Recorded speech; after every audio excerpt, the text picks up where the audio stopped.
Behind me, this is probably one of the craziest vehicles in existence, the Sherp. Aside from its non-traditional look, Sherp vehicles are unlike anything in terms of their capabilities and characteristics. They're used around the world for rescue, firefighting, military, and other applications that require access to extremely difficult to access locations. These big old tires on here are 63 inches and they're ultra low pressure. They actually have fuel tanks inside of the wheels, so the tire will actually fill up with fuel. And it has all the bells and whistles on the inside to inflate and deflate your tires, whether you're in snow, sand, or inside the water. So the way this vehicle turns is there's a braking system that just stops the wheels on each side, kind of operates like a skid steer. I've never driven a skid steer and I've never driven a Sherp, so we're gonna have a friend show me what's up and see if this thing's actually amphibious. A little bit of a learning curve on how to drive this thing.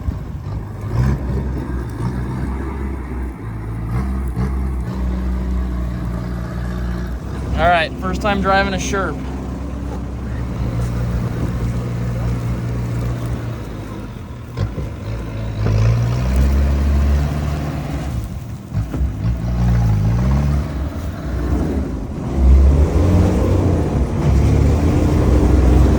Kind of rips.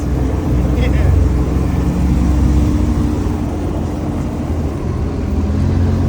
The coolest thing about these vehicles is they're amphibious.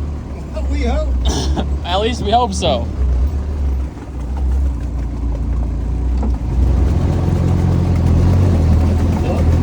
Floating.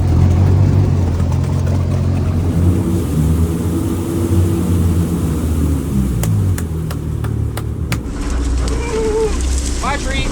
Oh!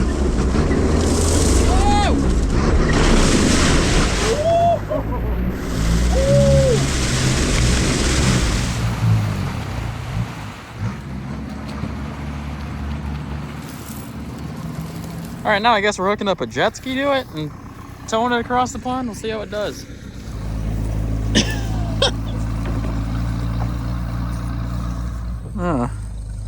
What a nice pond we have here.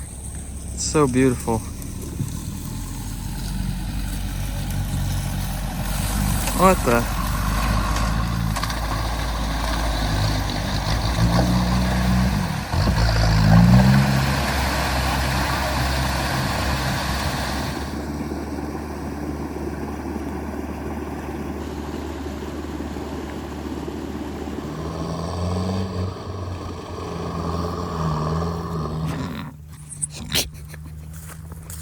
All right, well, my buddies just left.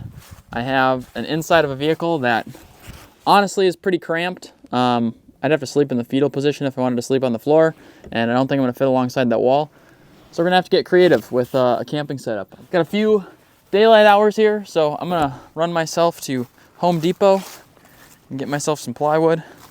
See if I can't make a little platform in the back of this Sherp to sleep on tonight.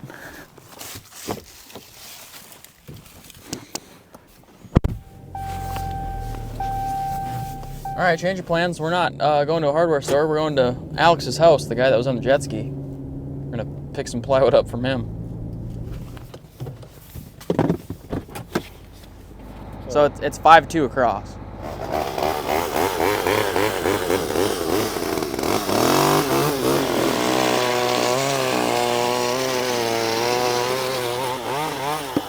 How wide is the... Perfect. Thank you.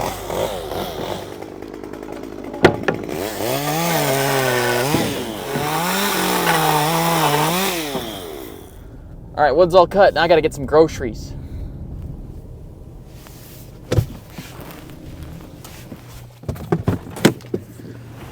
That's not where that goes. I've seen a lot of food lines here. Never have I ever been to a food line before.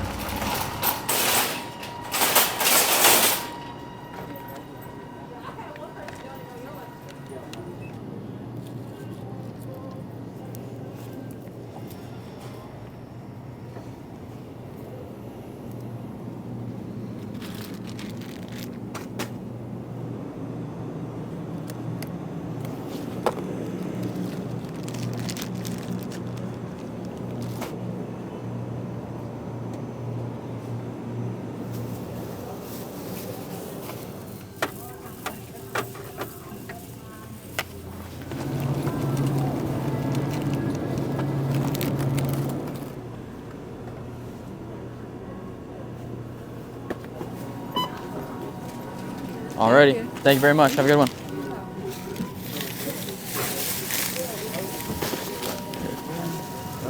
Thank you. No problem. Have a good one.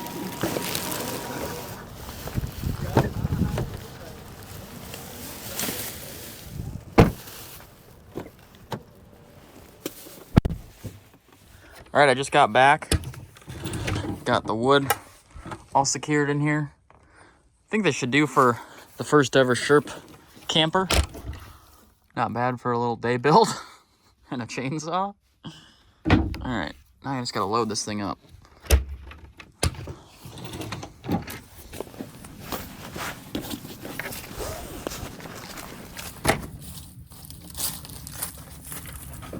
Alright, believe it or not, Virginia is actually relatively cold right now at night. It's been getting down to like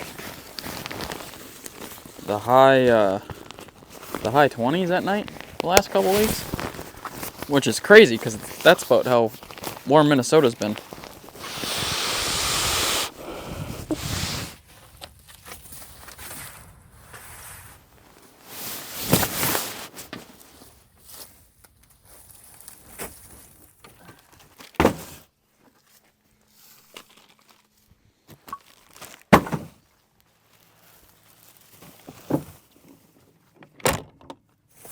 Alright, I did get myself a fishing combo at Walmart on the way over here because there is a couple little lakes on this property. I think I might be the first person to camp in a Sherp. I might be the first person to fish in a Sherp. So I'm just going to get this thing set up really quick and then let's ride. I know I've got a lot of people on the channel that are either new to fishing or interested in trying fishing and don't really know where to start. I got all of my tackle for this little camping excursion. Rod was like $15 with the line and the reel. And then, I mean, I could have just bought like $10 worth of tackle and been fine. I'll show you really quick what a good lure is for like any body of water to see if there's bass in it. So what you're gonna wanna do is you're gonna wanna get hooks that look like this. These are called offset shank worm hooks. These are in a 5/0. You can also go down to as little as a 3/0, but I like 5s and I like 4s. So what you're gonna do is you're gonna take your hook and you're gonna tie onto your line. You can look up any fisherman's knot on Google and it'll tell you how to do it, but I do 1 fold, 6 twists. You're gonna have to look it up. You got a perfectly nice knot. Trim that tag off. Now you're gonna wanna look for a lure that looks like this. It doesn't have to be this exact color. My personal favorite is actually black with blue sparkles or black with red sparkles, but this should be a nice color too. So what you're gonna do is you're gonna take your hook. You're just gonna take the tip of the worm. You can see that there's a thinner end and a thicker end. You're gonna take the thicker end. You're gonna shove it in until it's covering up that hook point. You're gonna push that hook point all the way through. You're gonna feed this all the way up until it's fit flat on there. Did you see how I twisted the worm while I did that? Now it's sitting flush. See that? So when I hold it, it wants to sit like this. Now what you're gonna do is you're gonna take this and make it weedless. You're gonna take your worm, gonna push it forward a little bit, put the hook point all the way through this time. Straighten it out. And we're going to take that hook point and we're just going to bury it into our worm there. That is pretty good looking plastic. That one's not perfect. I haven't done it in a while, so there you go. Alright. We've got a bag of fishing goodies, a bed full of groceries, and a sleeping bag. We're ready for an adventure. So let's adventure, eh?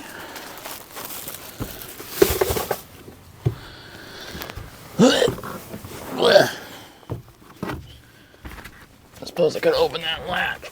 That'd be nice.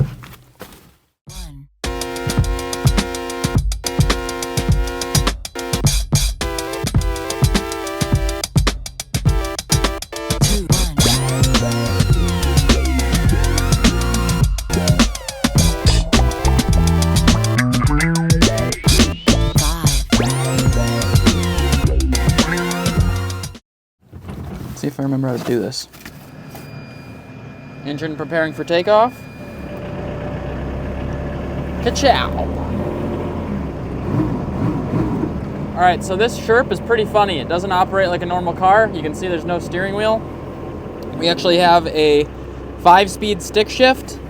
There is no brake here, and it operates kind of like a skid steer. So each of these are brakes, and it'll brake one side of the vehicle, and that will allow it to turn. We've got a ignition switch on here that's much like my Humvee.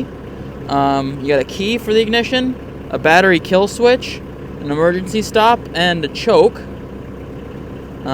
This little button here is used in an emergency if you can't get the vehicle started, to start it from the sister battery. On the dash here, we have our air pressurizer for our tires. We have hazard lights, windshield wiper fluid. I think that these are chain lubrications or something. Not really sure what. This is a control for the diesel heater. You got a control for the fan. That's for cameras, but there is no display in here. I did see cameras on the front and back of the vehicle, but I don't see a display in here right now, so yeah. And then I think this is a horn. You can hear it trying. Maybe the engine's just so loud that I can't hear it. And you got your lights up here so you can turn them off and on. You can see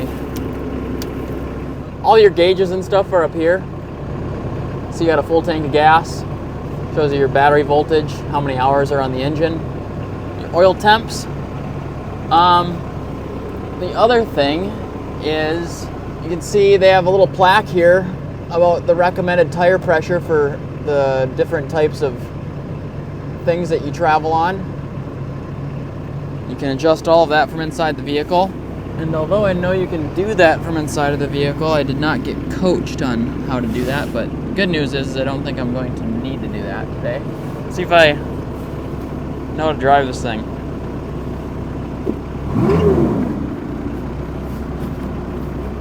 Is there anything behind me?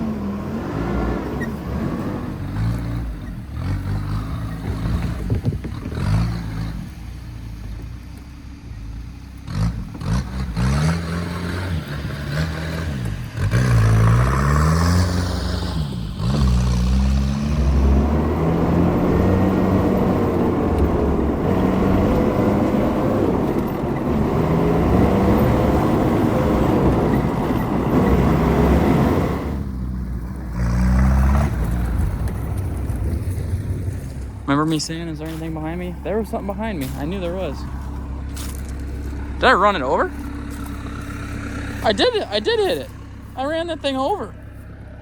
I didn't even feel it. That's crazy. I just ran this thing over and I didn't even feel it. What? No. Not bad. Sorry, Ketsky. Alright, I can definitely tell that we stirred the water up a little bit earlier, so might try our first spot just on the riverbank, or I suppose I should.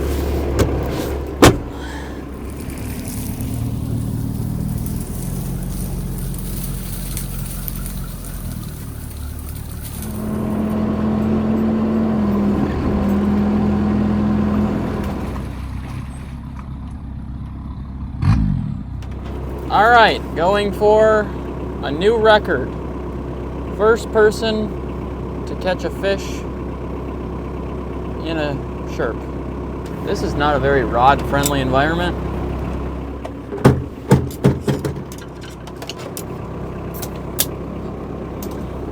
Alright, what do you think? You think I'm gonna make it happen?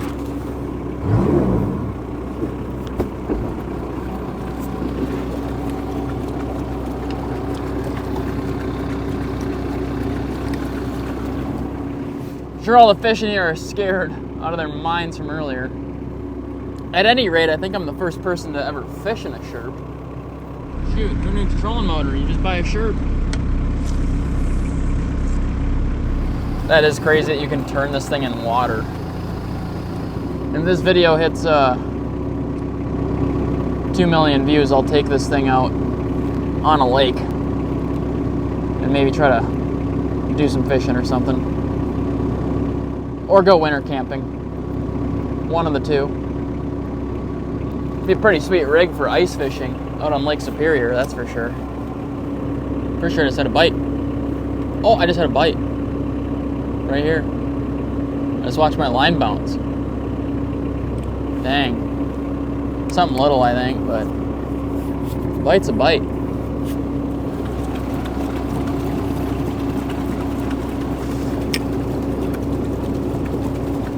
No fish yet. Not in this little pond.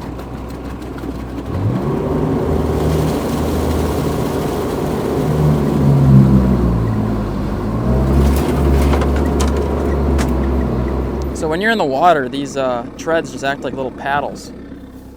And so to turn, either side of the wheels will lock. So these two wheels will lock, or those two wheels, and that's what allows you to turn. I do love too that there's a little hatch back here, and then the way that you enter this thing is just through the front. It's pretty funny.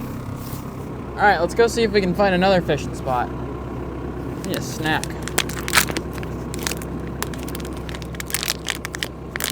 Give me my corn.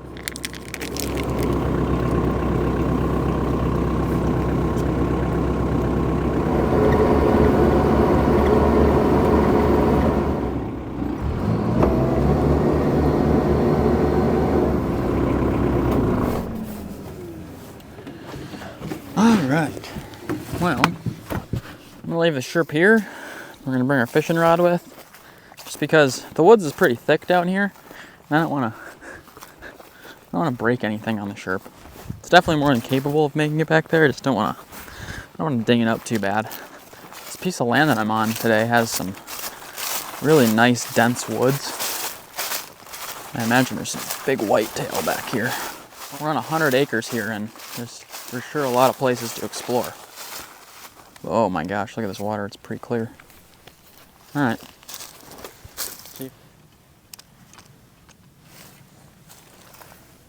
Well, that might be all she wrote for the fishing. Oh boy. You really do get what you pay for in life. On most things. Hey, I'm happy I was able to fish though. I ended up restringing just because I want to keep fishing if I can. Uh-oh. That might be the reason why it happened now. It might just happen again. You know, when they say it takes patience to fish, they don't always mean just the biting of the fish. No bites there. There's snakes here. I feel like they got the snakes here.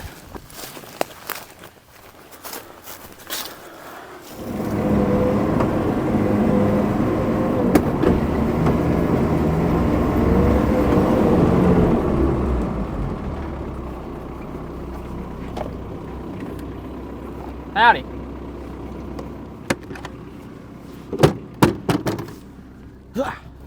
Alright, it's about time I find a camp spot. Think we can do it? I do.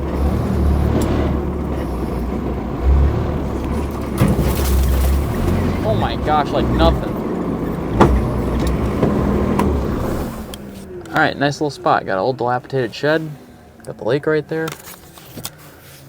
Even got the entire Sherp turned around. I think I'm getting the hang of this whole turning on a dime thing. Oh, clonk. The Sherp is actually for sale if you guys want to check it out, in the link in my description. Big thanks to Davis Automotive out here for letting me take her for a spin. But without further ado, we're gonna get some dinner a cooking. All right, time to get back in the Sherp.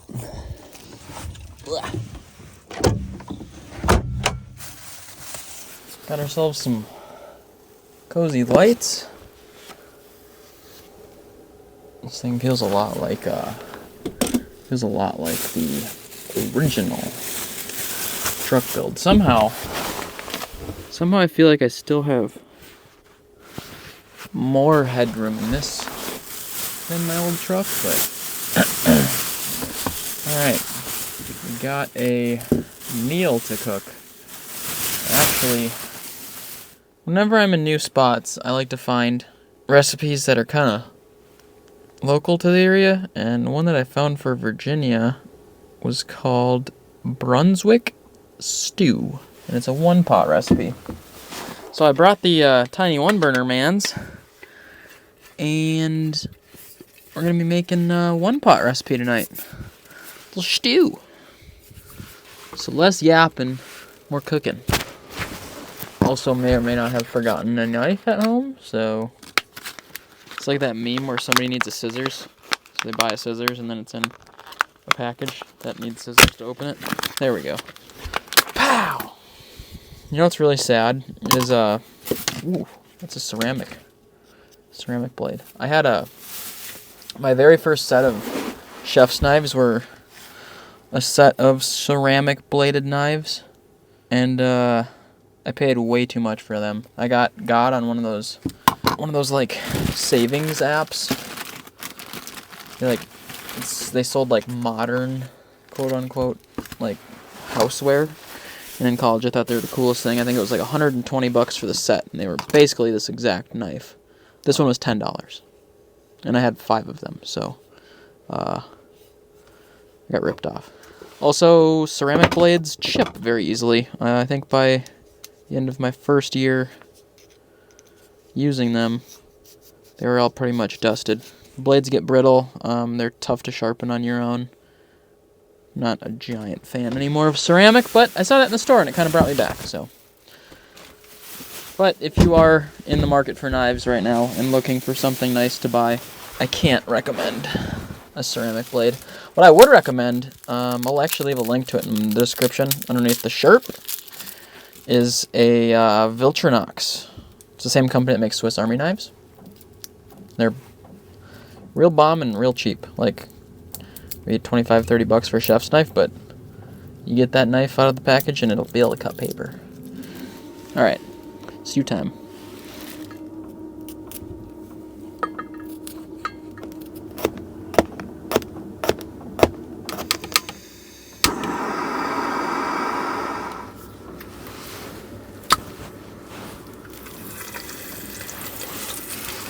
Alright, so first we got some garlic in there. Now we're gonna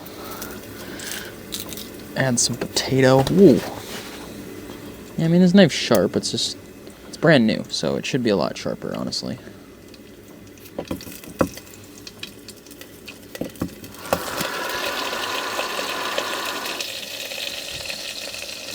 Next up, we got some celery.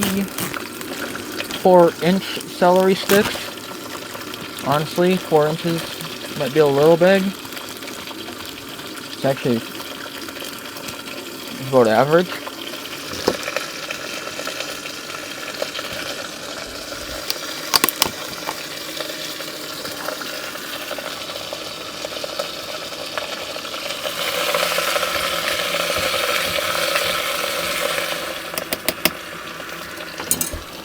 Next we got some lima beans.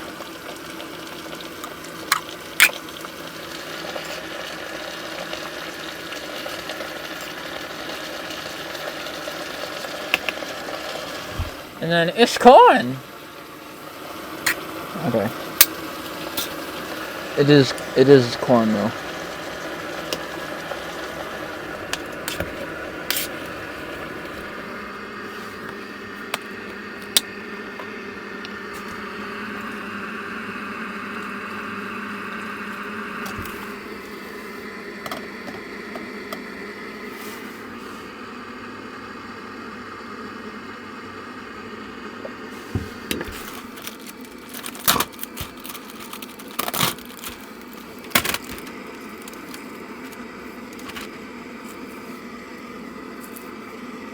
Alrighty, and last I added my grilled chicken breast. That grocery store is actually really nice. It had a lot of ingredients that were pre-cooked and ready to go. So, makes it a little more sanitary and easy on the chef. Now, it might not taste like super traditional style, but I did find some fun barbecue sauce I've never tried before. So if you know Duke's, let me know in the comments below if it's gonna be, if you think this is gonna be fire or not, because I've never had Duke's before.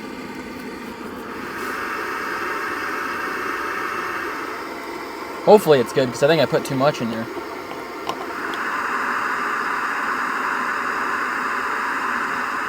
It smells crazy!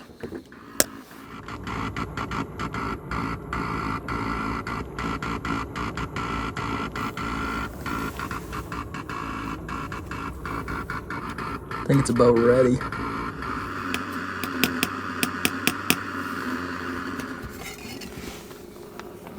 Garnish it with a little bit of parsley for some flavor and some color, and have a little look-ski at that. Oh, steamy. So we've got some shredded chicken, lima beans, carrots, onion, tomatoes, a little parsley, barbecue sauce, and some chicken broth. Might have left something out. Garlic is in there too. And then some diced up potatoes. I don't know if it's supposed to be this watery. Might have put too much chicken broth in there. Or might have not shredded up my chicken enough so it absorbed all the goodness. But I think it'll still taste great. Only one way to find out, I guess. Oh yeah, that's right. Does anybody know what par baguette, NPR, par baked? Is that partially baked? Did I buy a half-baked piece of bread? 'Cause if so, I'm gonna be kind of disappointed in myself. It was only $1, so as far as baguette goes, that's pretty doughy, but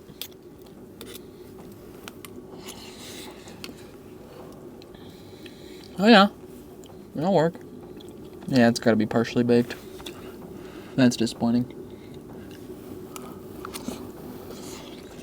It's boiling hot. It's so hot. It's like too hot. I did my best.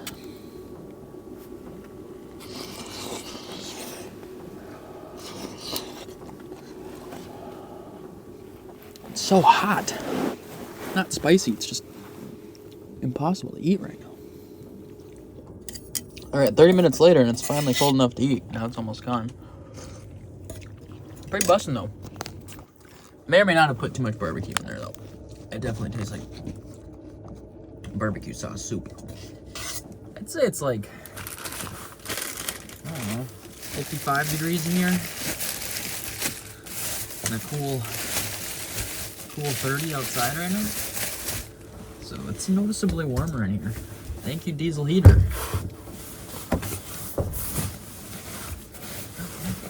I don't know if I showed the platform that we built with the chainsaw, but we just cut some 2x4, 3 of them, to go across lengthwise, and then a piece of ply to go over the top to make a little platform. Good, fast, quick DIY build to allow me to camp tonight, because it sounded fun, and we're about 20 minutes away from any hotel, so. Plus, I've always wanted to say I've slept in a Sherp. Wanted to be the first. I don't think anybody's done it yet that I've seen. I was smart and remembered to bring my pillow.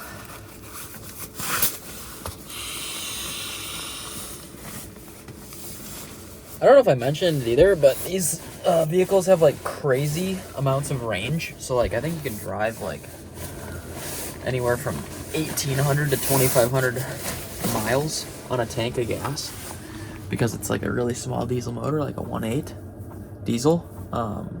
These motors are usually in Kubotas, which are like excavators or skid steers.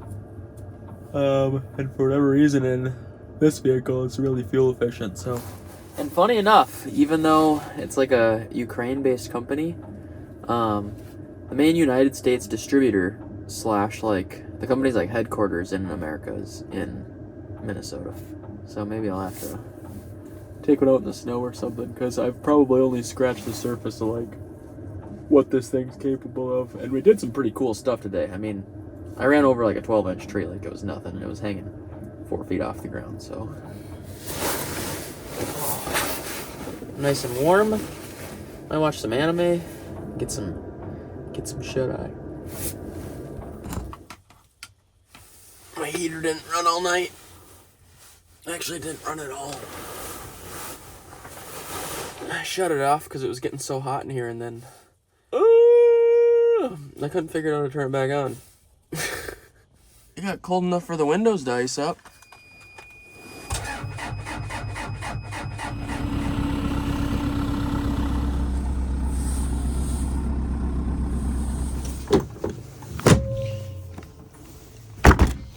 All right, well, there you have it. The first overnight in a Sherp. If you are interested in this vehicle, there's a link in my description to the exact one. It was a lot of fun, and it's definitely one of the most crazy vehicles that I've ever driven. So hopefully you guys enjoyed this episode. As always, until next time, you already know the drill. Just keep on Sherping.